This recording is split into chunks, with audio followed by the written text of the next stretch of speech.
अध्याय 12 श्री गणेशाय नमः. श्री सरस्वत्यै नमः. ओम ऐं ह्रीं क्लीं चामुंडाय विच्चे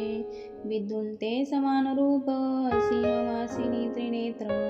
खडगढाल पाशचक्र हाती धरिले जियेने माती शोभे चंद्रकोर रूप दिसे भयंकर सर्व देवतांचा अवतार ऐसे रूप दुर्गेचे हाती ढाल तलवार घेऊनी कन्या सभोवार युद्धा लागी तत्पर अंग विभूती जियेच्या दुर्गा महापरमेश्वरी ब्रह्मांड व्यापक अखिलेश्वरी ललिता राजराजेश्वरी वर देतसे ग्रंथाला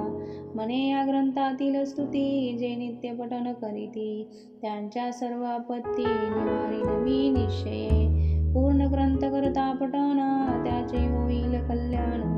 इस सौख्य परत्र साधन होई दाना निश्चय मधुकोटवाचा संहार मी वदिला महिषासुर शुंभ निशंभू असुर कैसे वदिले रणा या प्रसंगाचे पठन जे करीती भक्तजन त्यांचे मनोरथ पूर्वीन वरदान मी देईन ग्रहपीडा न बाधिती पापे त्यांची न लागिती दूर संकटे होती पठन मात्रे ग्रंथाच्या दारिद्र्य जाई पळून नष्ट होई अज्ञान प्राप्त होती सद्गुण पठन मात्रे ग्रंथाच्या शतपाठ करिता पूर्ण पार लाभेल पुण्य होतील सर्व इच्छा पूर्ण पठन मात्रे ग्रंथाच्या सहस्राणी एक शत हेतुके पाठ जो करीत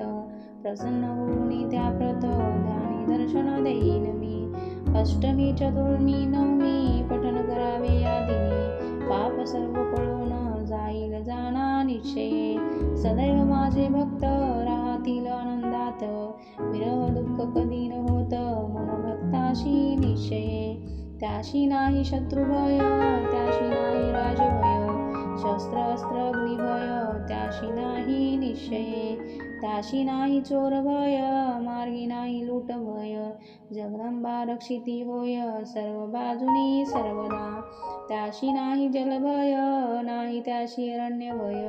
व्याघ्र सर्प विश्वभय नाही त्याशी निश्चये म्हणून भक्तिपूर्वक ग्रंथ पठन करीत राहावे सवे दुर्गा सिद्ध करीत महाग्रंथ म्हणून या परम कल्याणकारक ग्रंथ त्रिविध तापाते हरित रोग व्याधी समस्त पठन मात्रे नष्ट होती ज्या देवी मंदिरात या ग्रंथाचे पठन होत तेथेही राही मी नित्य म्हणून दुर्गा सांगतसे ज्याग्रही ग्रंथ पठन मी तेथे राही जाण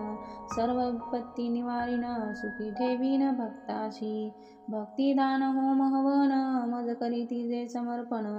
त्यावरी संतोषन वरदान त्या ते देईन मी शारदीय नवरात्र जे भक्तीने पठन करीत आपदांतून मुक्त होत सर्व बाजूनी सर्वदा माझे महात्म्य करिता श्रवण करिता मम पराक्रम मनुष्य निर्भय होऊन सुख होईल सर्वदा या ग्रंथाचे पठन करीत शत्रू त्यांचे नष्ट होत सुख सर्व होई प्राप्त पठन मात्रे ग्रंथाच्या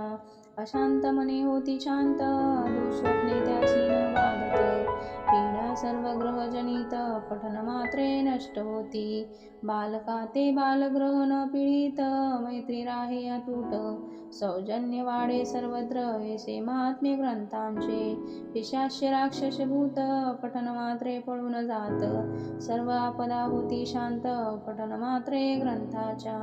एक वर्ष देवता पूजन एक वर्ष करिता दान जे फळ होई निर्माण ग्रंथ पठने ते मिळे एकदा करिता श्रवण पाप जाई जळून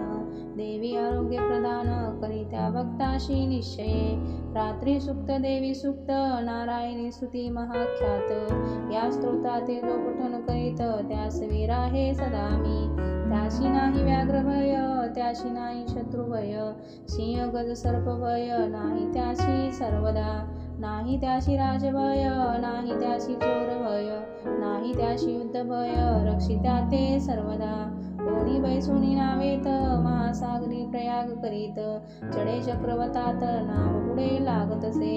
अथवा भयंकर युद्धात शस्त्र प्रहार होत पिशाच बाधेने पीडित महाव्यथेने पीडितसे ऐसे काही असो कारण करावे या ग्रंथाचे स्मरण विपत्ती कितीही महान सुटे भक्ता त्यातून या करिता फक्त स्मरण विपत्ती पळती जाण शत्रू आणि जीव हिस्त्र पळती पाहुणी भक्ता ते ऐसे ग्रंथाशी वरदान देई दुर्गा चंडिका जाण आणि पावे अंतर्धान हिमालया माझारी निर्भय होऊन समस्त देवा फुले कार्य करीत पृथ्वी झाली शांत यज्ञ यागे करोनिया रणांगणी जे पळत उरले असुर जे असत ते पाताळी लपत जाऊन राहती तेथवरी ऋषी म्हणे नपासी भगवती जगदंबा परियेशी जगत रक्षण्या कारणाशी पुन्हा पुन्हा प्रकटसे हे विश्व तिच्या अधीन ती करी विश्व निर्माण भक्ता सुख समाधान देऊन सुखी ठेवितसे प्रलय काळ जेव्हा होत महाकाली प्रकटत विश्व संहार करीत ऐसे महात्मे दुर्गेचे वाढता पापाचा भार तीच करीतसे संहार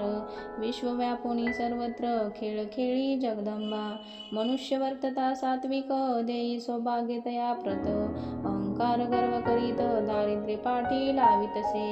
ऐसी दुर्गा परमेश्वरी प्रकटली जाना भुवरी तिथे पूजिता सत्वरी सौख्य प्राप्ती होईतसे